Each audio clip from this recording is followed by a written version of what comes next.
Bonjour, aujourd'hui nous allons essayer d'aborder un nouveau sujet, toujours en rapport avec l'Église, mais cette fois-ci nous allons parler des ressources humaines dans l'Église, la gestion des ressources humaines dans l'Église. Communément, nous le savons, la Bible nous le dit, Dieu a donné premièrement les uns comme apôtres, comme docteurs, comme prophètes, comme pasteurs, ainsi de suite. Nous savons, et à la fin, la Bible dit que c'est pour l'utilité justement commune. Nous savons également que les dons spirituels, prophétie, parole de sagesse, parole de connaissance et tout le reste sont également donnés pour l'édification. Mais il y a un fait que nous semblons régulièrement négliger, c'est que le même Dieu a également donné dans l'Église des gens qui ont des compétences, des gens qui ont des connaissances, des gens qui ont de l'argent, des gens qui ont la santé, des gens qui ont de l'imagination, des gens qui font preuve de créativité, les gens qui ont certaines aptitudes naturelles, qui sont tout aussi, toutes ces choses sont également là pour l'utilité commune en vue de la manifestation de la gloire de Dieu. Notre souhait, c'est que nous ayons cette lecture des choses, parce que le chrétien ne s'appartient plus, il est la propriété du royaume.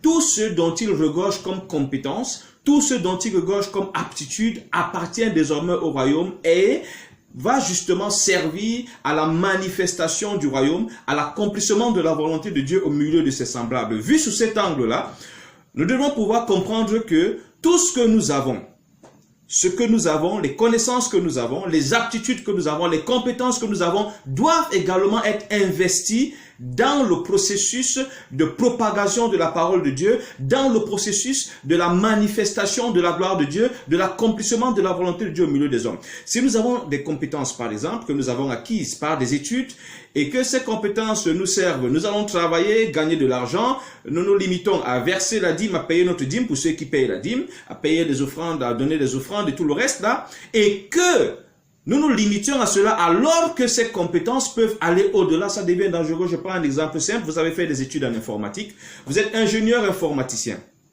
Aussi vrai que lorsque vous avez cru, vous avez été baptisé, désormais tout ce que vous êtes, il n'y a pas que tout votre être a été baptisé, a été immergé, tout ce que vous êtes a été baptisé et consacré à Dieu.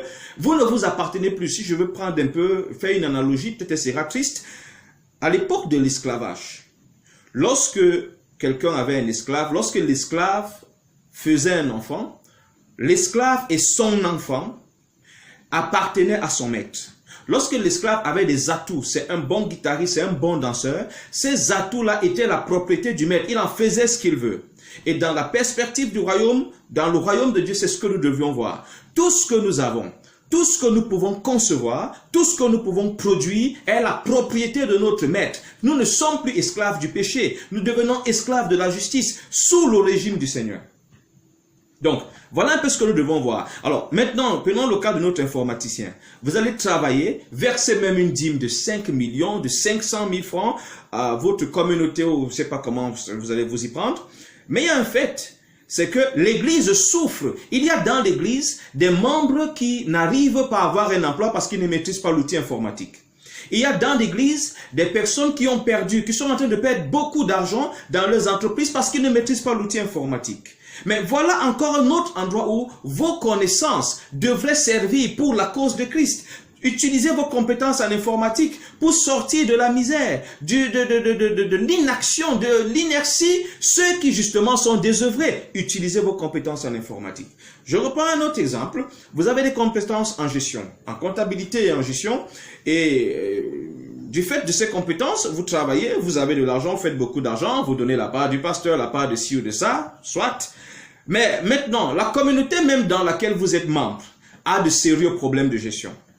Vous allez me dire, aujourd'hui, la gestion des églises est devenue un peu fermée, on ne tolère pas, le pasteur fait comme si d'accord. Mais au-delà même de la gestion, de l'administration de l'église, il y a dans votre communauté des foyers qui ne savent pas planifier, qui ne savent pas gérer un budget, qui ne savent pas gérer les dépenses. Il y a dans votre communauté des gens qui ont des petits commerces et qui ont des problèmes de gestion, des gens qui ont des moyennes entreprises qui ont des problèmes de gestion. Bon, vous avez donné la dîme là est partie chez le pasteur et ses amis. Ou alors ses collègues. Les offrandes, bon, peut-être on suppose qu'on va payer pour ceux qui sont les plus gentils. Ça servira peut-être au transport besoin des membres de la communauté, quelques-uns comme ça, de manière ponctuelle. Mais les autres, cette maman qui fait son commerce de beignets, qui vend ses tomates et qui ne sait pas comment s'organiser financièrement autour de son activité, votre dîme ne lui sert à rien. Vos offrandes, elle n'en profite pas. Or, elle fait partie de la maison de Dieu, de la famille de Dieu. Sa vie, ça dit que l'échec de sa vie ou l'éclat de sa vie quelque part engage la gloire de Dieu. Là également, vos compétences devraient être mises à contribution. On devrait également voir vos compétences à ce niveau. Il faudrait que nous essayions de voir un peu plus grand. Parce qu'il y a cet égoïsme-là que nous sommes en train de développer, qui est encouragé par certains systèmes qui sont mis en place dans nos différentes communautés. Je suis, tout ce que je suis est la propriété de Dieu. Tout ce que je peux produire est la propriété de Dieu. Donc, revenons donc à notre interprétation de Dieu a donné les uns comme ceci, comme cela. Nous disions que dans la même communauté donc, Dieu a donné non seulement ceux qui ont des compétences, Dieu a donné ceux qui ont la facilité de rassembler les gens, Dieu a donné également ceux qui ont la facilité de produire de l'argent. Si on prenait également, si à chacun de nous, dans ce qui le caractérise, dans ce qui le distingue, dans sa particularité, comprenez qu'il est un don de Dieu pour l'Église. Pas seulement le pasteur, pas seulement le prophète, pas seulement l'apôtre, mais le comptable également. L'expert en finance, le médecin, le pharmacien, si chacun comprenait qu'il est un don de Dieu pour l'Église, si chacun de nous le comprenait, essayez de voir à quel niveau l'Église se porterait, essayez de voir le niveau de puissance, essayez d'imaginer le niveau d'impact que nous aurions dans la société, dans nos différents environnements où nous nous trouvons. Non, mais le problème, c'est cet égoïsme-là qui, à la limite, devient vraiment inquiétant. Chacun, à un moment, pense que, comme il est médecin, c'est bon pour lui et pour sa famille, et maintenant, les retombées de ses consultations, il va verser ses miettes qu'il va appeler dîmes, il pense qu'il a beaucoup servi Dieu. Mais dans l'église, les gens sont en train de souffrir. Ils souffrent parce qu'ils sont ignorants. Et parce qu'ils sont ignorants, ils baignent dans des erreurs qui les ont engagés dans des problèmes de santé énormes. Votre dîme, vos offrandes ne règlent pas ces problèmes. Vos connaissances, oui, vont les sortir de cette ignorance qui est en train de les détruire. Essayons de changer de mentalité. Ce que vous êtes, ce que vous avez appartient au Seigneur et doit être investi justement pour corriger, pour soigner, pour enrichir, pour renforcer, pour booster tout ce qui nécessite ces compétences dans l'Église et dans son fonctionnement. Voilà en fait ce qu'un consacré devait avoir dans sa logique. Voilà en fait la pensée dans laquelle un consacré devait évoluer. Et si nous mettons dans cette dynamique-là, nous allons apprendre également une autre chose. Dans la même église, dans une précédente vidéo, nous parlions par exemple de la production des richesses, nous parlions également de la communion fraternelle. Mais nous devons également savoir que, vous allez vous rendre compte que dans certaines de nos églises, il y a des gens qui ont une imagination débordante, une créativité exceptionnelle. Et ces gens souffrent d'un problème. Ils sont très forts quand il faut concevoir, mais ils n'ont pas de ressources financières. De l'autre côté, vous avez des gens qui, il suffit qu'ils prennent une petite activité et paf, elle produit beaucoup d'argent. Dans la même communauté, vous trouvez des gens qui sont de très bons communicateurs. Ils n'ont même pas appris cela à l'école.